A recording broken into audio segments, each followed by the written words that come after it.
We all love Bodyguards. Chapter 2. Vegas Tirapanya-kun wasn't the worst member of the family to work for, not by a wide margin. He mostly worked alone when performing the more objectionable of his interests, and when he didn't, allowed people to tap out when things got to be too much for them. His tastes were extreme, and he knew that. Ripping out someone's fingernails at 3 p.m. on a Wednesday wasn't something everyone could stomach. Vegas, however, was the only one in the family with set working hours.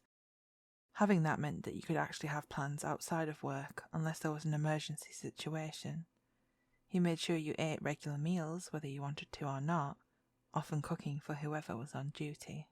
He once stopped a knife fight so that Ah Tin could get a 15-minute rest break because he'd been awake for 3 days straight. Kun was emotionally draining. Not that many got the chance to work for him. Kun handpicked his bodyguards. Though to outsiders it might look like they were chosen on a whim, the ones who made it were only the best of the best. To even be in the position for his oldest cousin to see you, a bodyguard needed to pass through Kin and Kim first. If you were chosen, then you spent your time watching Korean dramas, fashion shows, and drag race, occasionally going outside to tend to Tankun's precious koi carp and baking cakes in his kitchenette.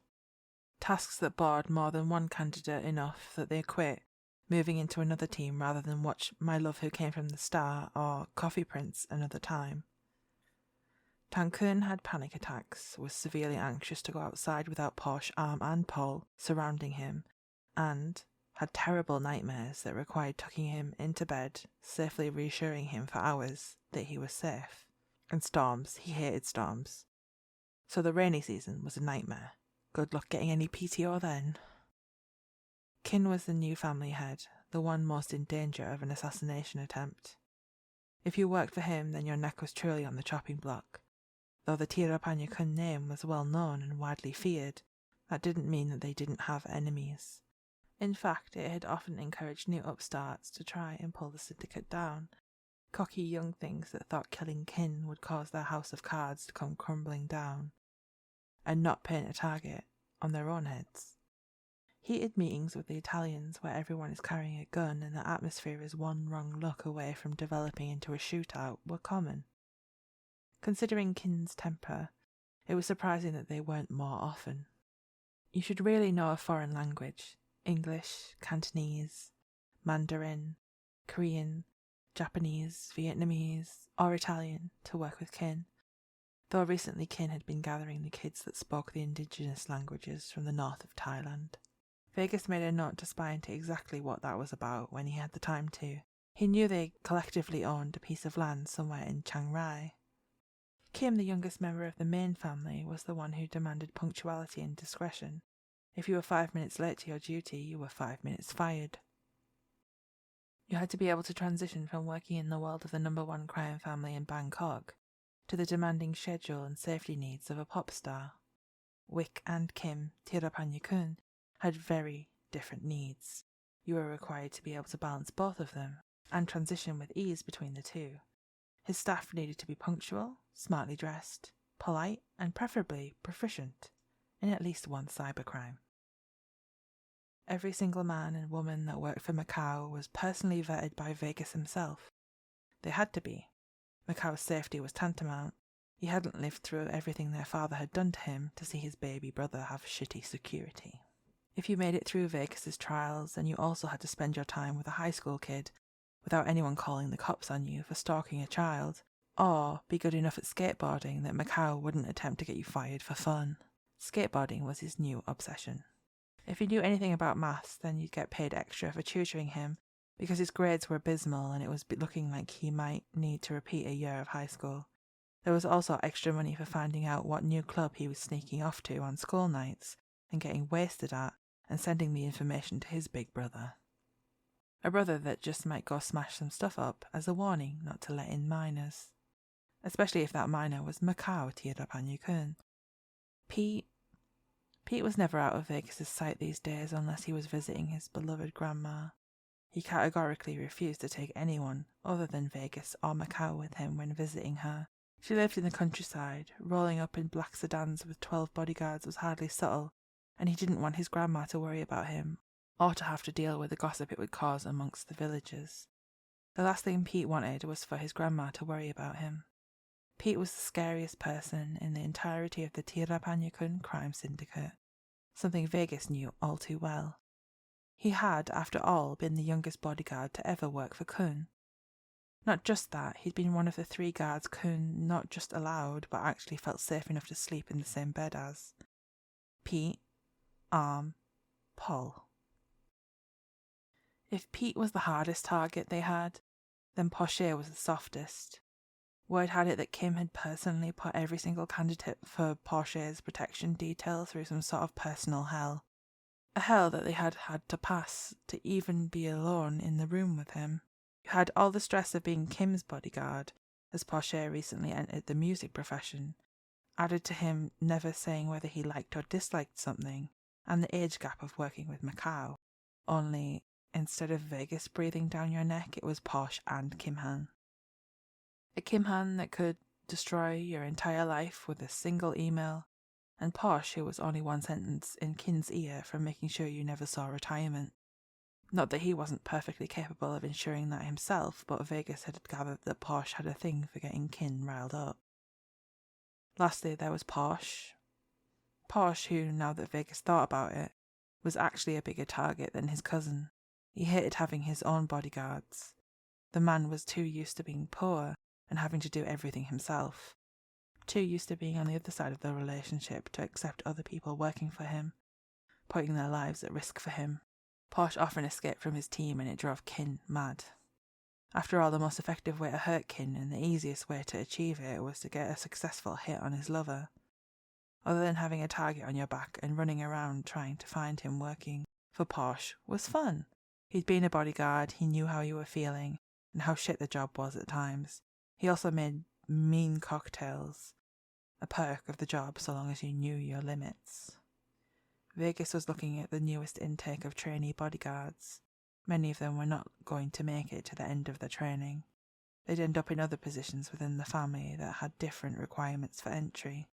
The major family was a rat king of conglomerates, shell companies and umbrella corporations, and how they could launder the financial gains they received from the underground arms trade. Hotel chains, building companies, furniture manufacture and sales, renting commercial units in central Bangkok, cleaning, dry cleaning, crime scene cleaning, and landscaping. There was a little bit of everything in their portfolio, and many positions that needed to be filled to run it all smoothly. The Minor family had a stranglehold on Bangkok nightlife, a network of clubs, bars, massage parlours and casinos, every one of them an opportunity for gathering information from people who should be keeping their mouths closed. Some of these kids were too soft for the life of a hired thug or bodyguard, but they do amazing things in Kim's hand-picked cybercrime unit, creating crimes that people hadn't even thought about yet, or help with the myriad tentacles of white-collar crime everyone was entangled with. Once every few years they'd find someone with a supernatural ability to cheat at cards, and they would thrive in the Minor family-controlled casinos. The house always wins, and sometimes that's because it's card counting too. There was somewhere for you no matter what your skill set was, considering that most of these kids had nowhere else to go. Having somewhere they were wanted and needed resulted in loyalty that was next to impossible to buy. Vegas's lip quirked as he noticed a familiar pair at the weight rack. So these kids were still here then. He'd never been worried about tea. He'd already been working as a bodyguard, admittedly for a politician with terrible taste, but he had experience. It must have been hard working for a man that was so unhinged, and watching the guy you were so obviously in love with being abused. The young Master Thaenthai, though, he had been worried about him. Rich kid runaways never did very well. Most mafia would filter them out straight away, consider Thaenthai a liability. His father was a politician. Luckily, he was a politician with a dirty past he wanted to keep quiet, who wasn't about to come looking for a wayward son he'd almost killed in a temper tantrum. Vegas could see the potential in the kid. It had been the spark of fury in his eyes the day they had met. Thaenthai had been half unconscious at the time, half drowned, but he hadn't been defeated. Those sparks would become a fire as he aged, and Thaenthai would go far. Maybe not as a bodyguard. He was much too spindly a boy right now. There was, of course, the potential for him to grow and fill out more. Puberty could do a lot for a boy. Tee's expression, looking down at the young master he had been employed to protect, well, it donated that if Thaenthai passed the bodyguard requirements, he'd end up with his own bodyguard. Something like Arm and Paul, a team that was more than a team. Vegas had heard that his cousins were very flexible in regards to dating co-workers, but then they had to be. Kinn and Porsche had been entwined inappropriately even before the latter was even receiving his first monthly pay packet. It would be hypocritical for them to find fault in someone else's relationship status. Neither he nor Pete cared about such a trivial thing. Unless you were fucking on duty, it was nobody's business. No, he couldn't see Thaenthai wearing the distinctive suit of the Tirapanyukun bodyguards. The more he got to know the two of them, and he had made sure to keep an eye on them since bringing them back to the major family compound that night, the more he saw that Thaenthai was going to be the life of the party in a few years. There was something about him that made Vegas think of Macau. Before he knew it, Vegas had found himself calling dibs on the pair at a family dinner. Kinn at least attempted to look shocked, but the left side of his mouth was quirked in that stupid smirk of his, the facial expression he always wore when he was about to tease him about adopting a new stray. Porsche was too busy babying Shay, who had slipped getting out of the shower and bruised both of his knees, to notice. If Vegas hadn't been so ready to relay his 15 reasons why the kids absolutely had to be taken in by the minor family, he would have called out the carpet burns for what they were. Embarrassing his cousins was on the top 5 of his favourite things to do, especially when what he was calling them out for was their extremely vanilla sex life. Sex in your own private infinity pool did not count as spicy, no matter how much Kinn or Porsche tried to convince him so. Kim kept sending Vegas tentative glances, no doubt expecting something to be said about how curious it was to get carpet burns in a bathroom that absolutely did not have carpet in it. How poor Porsche must have fallen so terribly that he skidded along the bathroom floor all the way across the bedroom and living room of Kim's suite, and by some terrible shake of fate's dice ended up in the only carpeted place in the entire building, Kim's recording studio. Doing it there, well, that was a little more kinky, he had to admit. He hadn't been aware that was dear baby Kimmy's sort of flavour. Vegas ignored his continued looks, pressing forward in his mission. The only reason he had deigned to show his face at the relatively informal family function. He could be at home making Pete's favourite noodle dish, feeding it to his pet, and doing unspeakable things to him. Pete gave Vegas a knowing look and squeezed his thigh under the table in a way that let him know that he didn't want to be there either. "If you want Thee and Thaenthai, I'm sure that it can be arranged," Kinn said, delicately slicing his way through a steak that was far too cooked for Vegas's tastes. "I want you," because he managed to hack into an impressively large domestic bank last week, and Somsak would fit in perfectly with Shay's team. He used to work on the sound team for a broadcast station, said Kim, looking at Shay with those lovesick eyes he'd gone viral for 3 weeks ago. Fan cams were truly very powerful and equally scary. "Then I want Art, Gem and Silom," Kun demanded, throwing his chopsticks down on the table before folding his arms and pushing out his bottom lip. Kim and Kinn were doing a bad job of scanning their older brother to see whether he was actually distressed or this was another plea for attention. Pete gently gripped Vegas's arm before standing up and going over to Tankun. Even now, Pete was still the best able to deal with his cousin, the best able to see what was an act and what was real. Sometimes Vegas wondered whether Kun himself even knew when he was playing a part or not. He wasn't one to judge. Tankun dealt with his trauma in one way and Vegas in another. Neither of them were particularly conventional, but they were both still alive. Kinn and Kim hadn't vetted Art, Gem, or Silom. Silom had only been in the training group for 3 days. No one knew how Kun even knew who any of them were, but he was adamant that it had to be them, and he wasn't going to go think about it overnight. It had to be those 3. Yes, all 3 of them known Kim. They're a set. I thought it was painfully obvious, he seethed, stabbing a vegetable with a fork a little harder than it needed to be. Vegas got what he wanted in the end, and so did Kim and Kun. Pete laughed when they got back to the car, ready to head back home. The light from the overhead lamps in the underground parking structure reserved for family vehicles could make a runway model look like a hag, but Pete could never look unattractive. He was wearing the red velvet suit and diamond choker that had made him appear almost ethereal. Vegas smiled when Pete was happy. It felt like he was doing an okay job at looking after him, like he wasn't as fucked up as he was. I guess we have 2 more kids then, Pete said, as he plugged his seatbelt in, still breathless from the kiss they had shared at the entrance to the parking structure. There were a few seconds of comfortable silence as Vegas started the car. They were returning without a security detail tonight.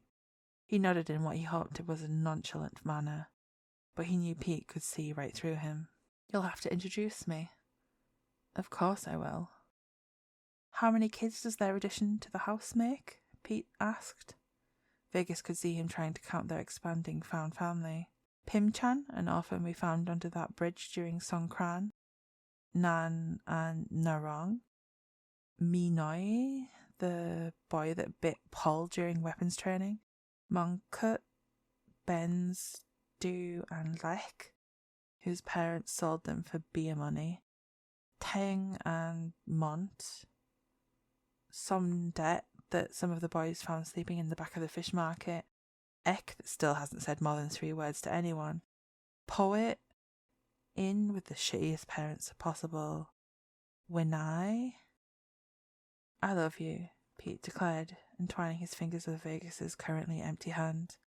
I love this about you. Vegas swallowed very hard around the lump in his throat. He may be a monster, but he wouldn't watch a child suffer. That would make him his father, and if there was one thing Vegas, Conway, Thee was determined to be, it was not his father. The end. Thank you for listening.